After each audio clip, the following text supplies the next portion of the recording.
All right, good day everyone. So today we are going to discuss topic 4. It's entitled Managing Marketing Information. Okay, here are the contents that we are going to discuss. Okay, we're going to tackle the importance of information in gaining insight about marketplace and consumers or customers. Number 2, define the marketing information system and discuss its part. And lastly is the outline that step in marketing research process. Okay.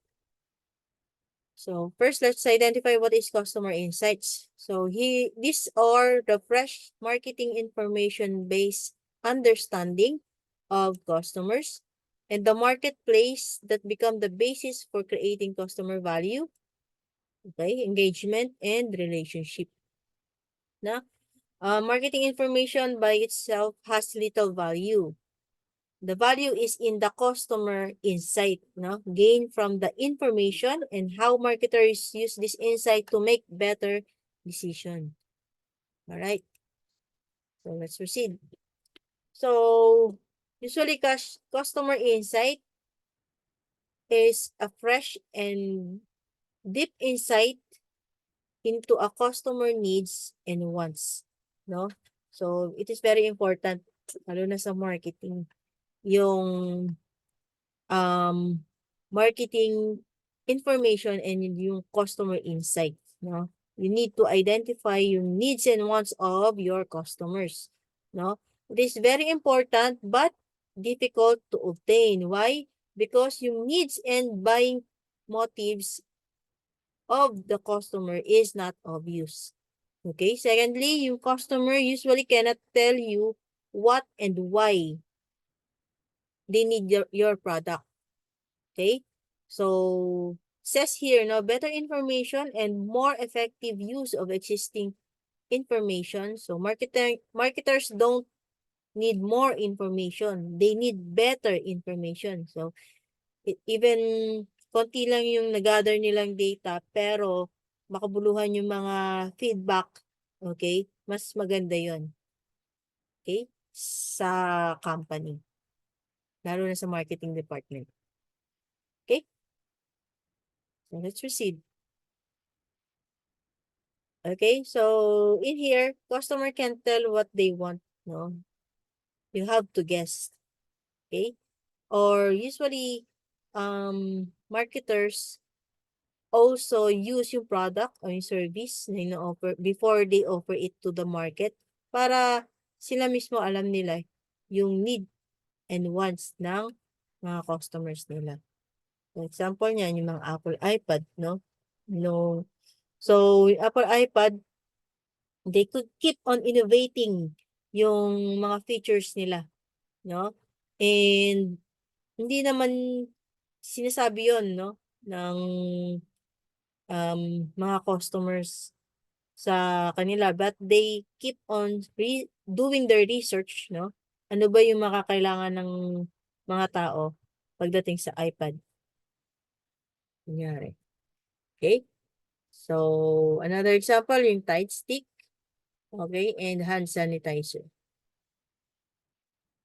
Alright.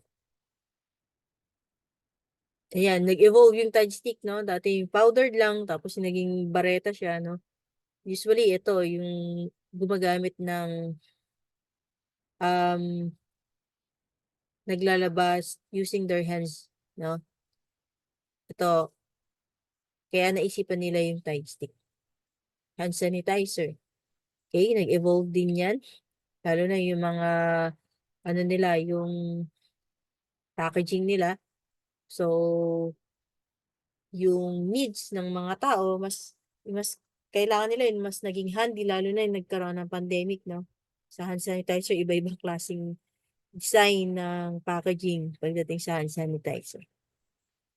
So, it says here, information is available in abundance, but to utilize the information properly is an art. Okay? That's why customer insight is very important. Okay. So, usually, companies form yung customer insight teams nila. Okay? So it includes all company functional areas, okay? And collect information from a wide variety of source. Kaya hindi lang marketing, no? They also include yung mga ibang departments such as yung mga sa finance team kasi they need to budget din kung magkano yung kakailanganin nila to produce yung ganong klaseng outcome, no? They also need a help of mga managers nila, no? And so forth, no? So, use insight to create more value for the customers. So, one example is Simbo. Simbo is more on, kilala siya sa ibang bansa na they produce different appliances. Actually, yung pinoproduce nila, existing product naman na yun. But sa kanila, they have more innovation dun sa product, no? Tulad nitong yung rice cooker na ginawa na rin nilang pressure cooker at the same time, no? Yung pinag-iisa nila yung mga needs ng mga customers depende dun sa research na nagagather nila. So kaya kilala ang Simbo more on innovations. Okay? Sabi niya, company can create more value for customer by looking at useful information, no? But it doesn't mean na they value yung customer, but company should not become customer controlled naman, no? So they are getting their feedback, pero at the same time, decision pa rin ng company ang masusunod. Okay? Now let's proceed with the marketing information system. Usually these are the people and procedures for assessing information's need, no? Developing the needed information and helping decision market makers to use the information to generate and validate actionable customer and market insight. Okay? So what is marketing information? So usually these are the data that companies collect, track, organize, and analyze from these three types, no? Usually company have their internal data. Okay, so these are the information, no, na sa company, within the company, no? It includes yung sales report, inventories, and so forth. Mamaya, di-discuss natin yan in detail. No? Competitive intelligence. So, internal insight from third-party sources about the business landscapes. And lastly is yung marketing research. Actually, these are the project-based research that provides answer to specific marketing questions. Okay? So let's proceed with the internal data bases. These are the collection of customer and market information obtained from data sources within, okay, the company network. So usually, company uses electronic collections, no? They buy applications or they buy a system in order for them to keep yung mga data na to. Kasi napaka-importante yung mga data nito in order for them to produce a good decision making, no? Usually, ito yung mga information na to, yung information sa customer characteristic, no? Sales transaction, napaka-importante, no? Website visit, okay? Customer satisfaction, service records. These are the internal data, no? Records of sale, costs, cash flows, reports on production, shipment, inventories, no? Reports on seller reaction, no? Competitor activities, point of sale, transaction data, and so forth. No? There are a lot of platform or website na nag-offer to really keep this information from their company. Katulad ng mga Google Analytics, as a record, no? Company are paying this um paying this third party to provide them yung system na kakailanganin nila to keep yung mga information na to. Okay? So another thing is yung competitive marketing intelligence. Okay? So these are the systematic collection and analysis of publicly available information about customers, okay, competitors, and developments in marketing environment. Okay? So usually this technique range from observing customer firsthand, okay, quizzing the company own employees, benchmarking, no, from competitors' product. They research the internet, monitoring internet buzz. Usually, itong mga um, things na kakailanganin nila para maging competitive sila. Usually, dito nila makukuha, no? Nag-benchmarking sila, okay? They are asking their own employees, no?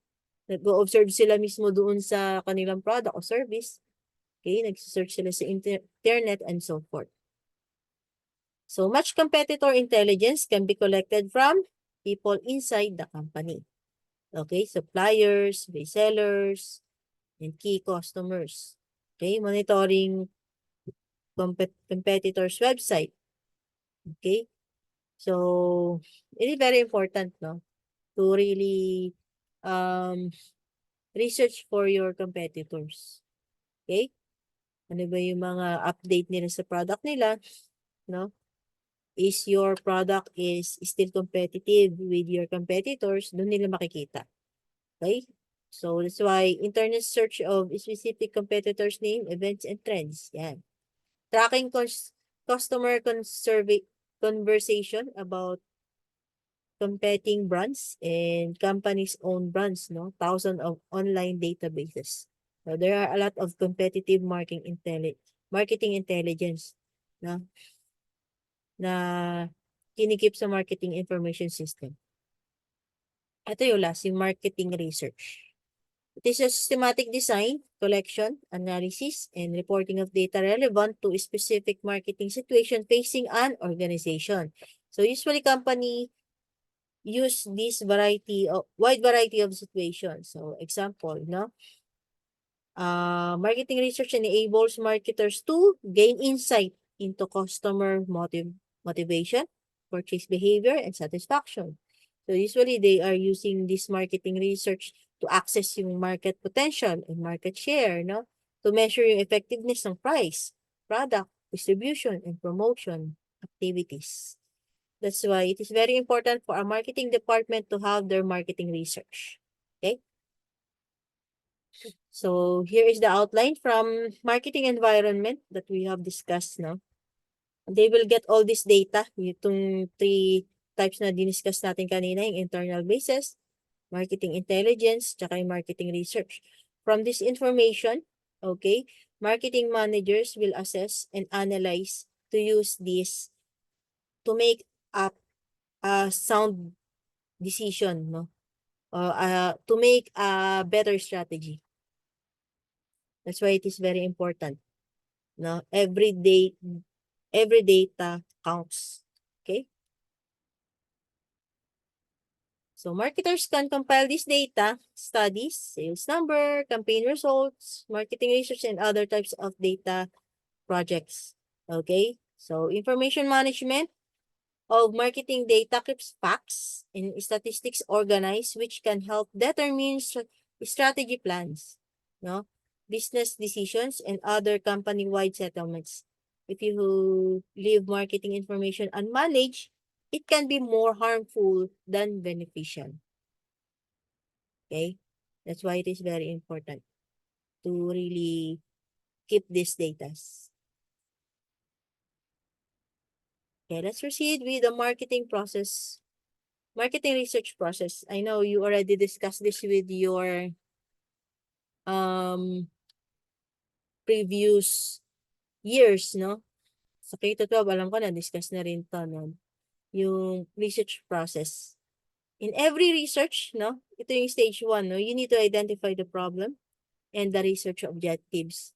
Second, you need to develop a plan, no?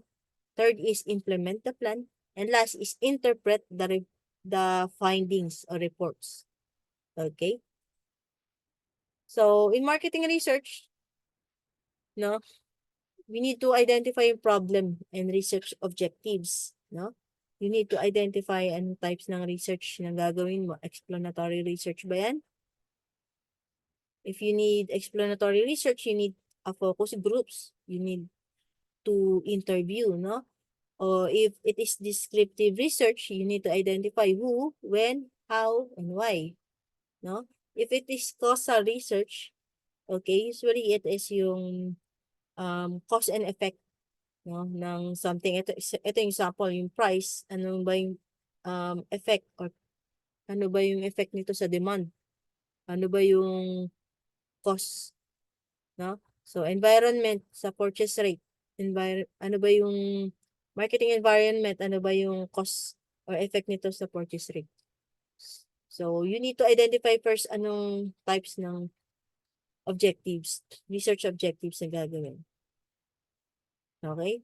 So, in developing research plan, of course, you need to manage yung problem. Okay? Identify mo yung objectives mo as we have discussed earlier, no?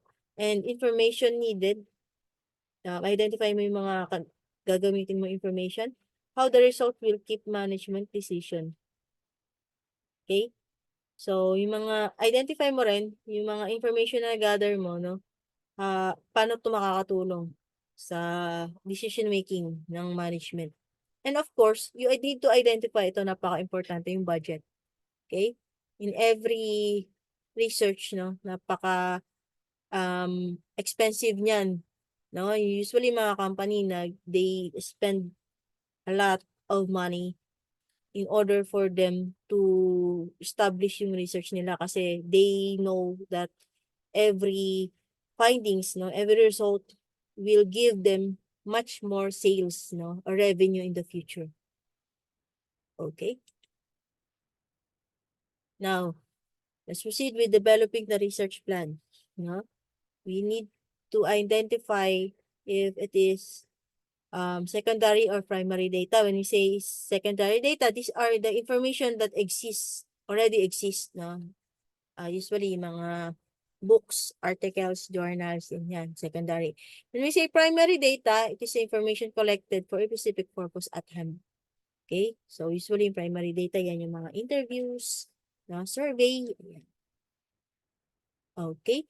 So, these are the advantage and disadvantage of secondary data. No?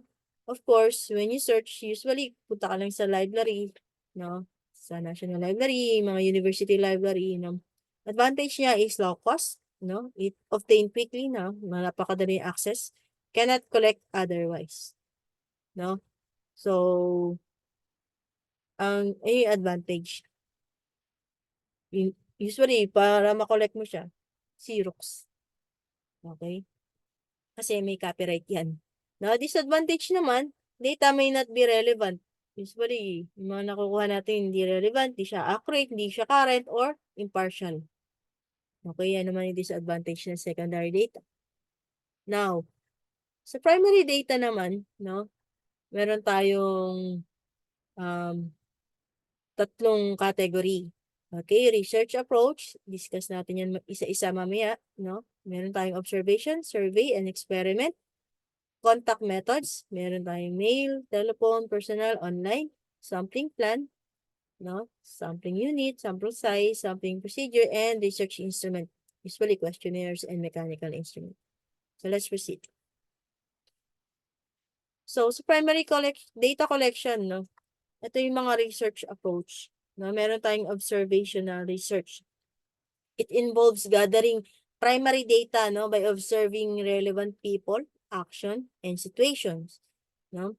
From that, no, they interviews, they observe yung action nila, yung mga situation nila, no? And directly doon sa nire-research nila. So, another approach is yung ethnographic research. So, it involves trained observer to watch and interact with customers with their natural environment. So, usually when we say ethnographic, no, it is more on their ethnicity, okay? Yung kanilang culture, yan, napaka-importante. Yung environment, Okay? So, it depends sa research kung ano yung i-research mo. So, another approach is yung survey research, no? Usually, ito, nag-a-ask ka ng questions, no, sa mga customers mo about their knowledge, yung attitude nila, yung preference nila, yung buying behavior nila. So, yan yung ginagamitan ng survey research. Tapos yung last, yung experimental research, it involves yung gathering primary data by collecting much groups of subject, no, giving them different treatments, controlling related factors, and checking different groups' responses. Okay? So, let's proceed with the focus groups. No? Personal contact method. Usually, itong focus group, no, they form 6 to 10 people, no? Tapos, yung train moderator, mag-challenge sila. Okay? Tapos, ay hindi, mag-challenge. Yung train moderator, they are the one who will give yung mga questions, no? They are the one who will moderate the group. Okay? They are the one who will observe the group, no? Ang challenge lang nito is it is very expensive. Of course, hindi naman papayag yung isang tao na sayangin mo yung oras nila. Okay? Just for the sake of your personal purpose or personal research, no? So, lalo na if yung research mo is more on people who are working, no, with their with their experience, with more of their experience, no? Syempre, babayaran mo yung oras nila, kaya expensive siya, no? Difficult to generalize from small group, no? And customers not always open and honest. Pag kumuha ka ng 6 to 10 people, no? Usually, hindi naman nagsasabi ng totoo yung iba, no? Just for the sake of giving them an answer to their question. Okay? So, ayan ang problema sa focus group. Okay? Pero, uh, kapag siguro, iba, family, relatives, yan. Pwedeng kahit di mo bayaran, pakiusapan, pwede yan. Okay? Pero pag ang kailangan mo mga group of people or respondent mo is, yung kunyari may experience sa ganitong bagay, okay? Kunyari, college graduate. Ayan, medyo expensive na yan kasi you need to pay them. Okay? Okay. Online contacts method. Okay. Napaka-importante nito sa marketing research, no? Yung mga contacts nila online. Minsan sa Facebook, no? Yung mga friends nila. Of course, ang advantage nito, low cost, madali mo makuha yung information, higher response rates. Kasi anyone can be a respondent, no? Kunyari sa group, di ba sa mga may mga group chat, no? Kahit di mo kilala, send ka lang na question, possible yung iba pang sumagot doon, no? Good for hard to reach groups. Okay? Yung mga contact. So, usually, itong online contacts method, ginagamitan ng mga Google Forms, yan. Okay? The primary collection data. So, let's proceed with the sampling plan. When we say sample, it is a segment of population collected for a marketing research, no, to represent a population as a whole.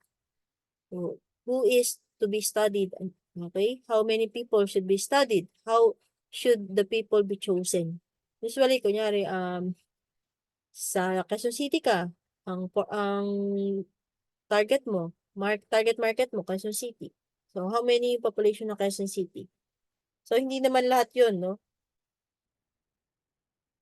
Hindi naman lahat ng tao sa Quezon City mabibigyan mo ng questionnaires. So, you need to choose. Minsan, you need to identify yung mga district para lumiit yung population mo. Okay? Sa District 5, di ba? Meron tayong ilang district sa Quezon City, mga ganyan. So, sabihin natin na pili mo District 5 lang. No? Sa every district, merong mga barangays dyan. Mas lumiliit. Kasi, kung mas malaki ang population mo, you cannot give them all questionnaires, no, to answer, no? Kaya dapat pinapaliit natin. You need to get sample out of your population. Okay? So, here are the probability sampling, no? So, meron tayong tinatawag simple random sampling. So, these are, every member of population has a known and equal chance of selection. So, simple random, so randomly, select ka lang out of your population. When you say stratified random sampling, okay? So, yung population, i-divide mo mutually exclusive groups such as age, yung sinasabi ko kanina, by district, by barangay, you know? Stratified, ini-strategize mo na paliitin pa yung population, no? And then, out of that, kukuha ka na random, no? From each group. Yan yung stratified. Now, when we say cluster, ang pinagkaiba naman ito, i-divide mo rin yung groups, pero on the spot. Kunyari, meron kang groups. Ay, i-divide mo lang siya per blocks. O kaya yung populations per barangay, di ba? Tapos, per barangay, yung blocks lang ng mga ng row na to ng mga bahay ang kukunin mo ng ano, ang kukuhanan mo ng information, no? So, there is, from that block, no, pipili lang yung groups na kung sino yung interviewin. Kasi pag i-interviewin mo lahat, it will last you for a long time, no? Napakahaba niyan. Lalo na pag nag-interview ka, no? So, kailangan mo paliitin yung sample mo. Ayan yung cluster, no? Per blocks, per groups. Itong stratified naman per ano to, demographic, no? Sa age nila, sa gender, per gender, okay? Ano pa? Mga demographics. Minsan per age, gender, yung wage nila, okay? Yung marital situation nila, yan, and so forth. We also have non-probability sample, no? Convenience sample. Yung researchers select the easiest population member from which obtain information. Convenience sampling, ibig sabihin, yung pinakamadali. Kuha lang sila ng mga members doon na related doon sa research nila. Okay? Meron din judgment sample, no? Researcher use his or her judgment to select population members who are good prospect for accurate. So, depende naman to sa judgment ng researchers. Kunyari, nagre-research sila more on marketing, no? Tapos, na ano nila na, eto, sa mga magagaling lang. So, siyempre, hindi mo naman ma-identify yung mga magagaling lang. So, depende sa judgment nila. Ito, feeling ko magaling. Yan, ganyan. Ito yung bibigyan ko ng survey. Yan. So, another thing is yung quota sampling. Okay? So, the researchers find and interview prescribed number of people in each of several categories. No, kumukuha lang sila per quota. Okay? So, kunyari, sa section na to, no? Sa buong section ng tourism, sa section, let's say 2A. Sa 2A na yon, sa boys, kukuha lang sila ng 10. Sa, sa girls, kukuha lang sila ng 10. So, yan yung quota sampling. Okay?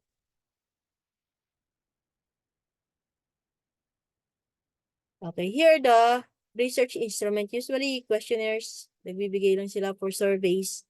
Ito yung most common. Okay? Pwede siyang by phone, online. Questionnaires by phone. Usually, interviews to, yung by phone. In person, of course. Sasagot sila doon sa survey. So, it is flexible, no? Researchers must be careful with wording and ordering questions. It should identify, yung close-ended, yung open-ended. Usually, itong mga questionnaires na to, useful in explanatory research. Okay, so that's it for our topic. So if you have any question, don't hesitate to chat in our GC. And thank you for listening. See you next week.